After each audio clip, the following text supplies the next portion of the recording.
Okay, now we're going to continue our discussion about these real numbers. I want to do a little bit of a review as a reminder. Please keep in your mind that rational numbers are any numbers that are written as a fraction. I'll say it again. In order for us to identify a number as rational, it has to be any number that is written as a fraction. Remember, your integers are a set of whole numbers and their opposites. So if I say and their opposites, that means that it can be positive or it could be negative. Whole numbers are zero. Make sure you include zero as your whole numbers. Your natural numbers are 1, 2, 3, and so forth, but it does not include zero. I'll say it again. Your natural numbers does not include zero. And then your irrational numbers are any numbers that can't be written as a fraction. So let's take a look at some of the examples that I have provided, and we're going to talk about why I classify these as so.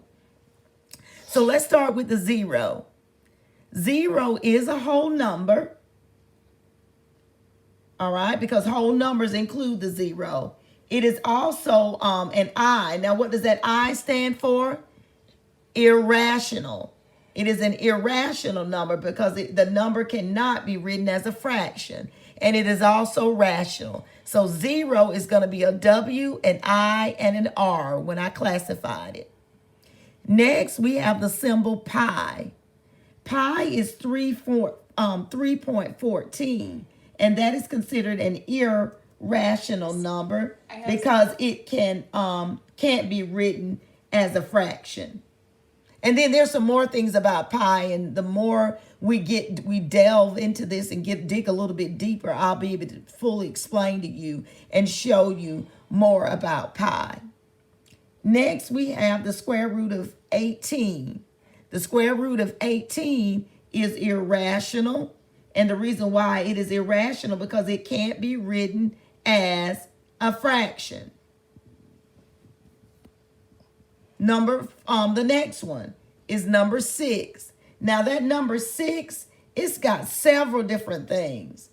That N there means that it is a natural number. The W means it's also a whole number. It's also an integer, and it is also rational. So it's going to have 4 different categories. Negative 11 is an integer, and it's also a rational number. It's rational because it can be written as a fraction.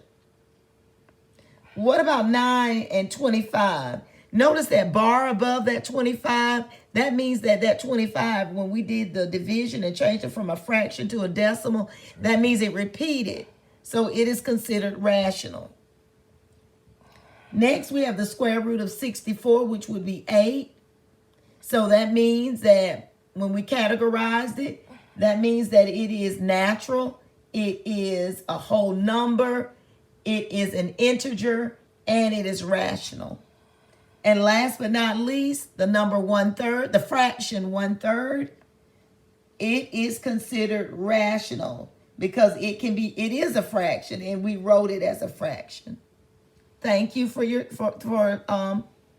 taking the time to learn more about how to classify rational and irrational numbers.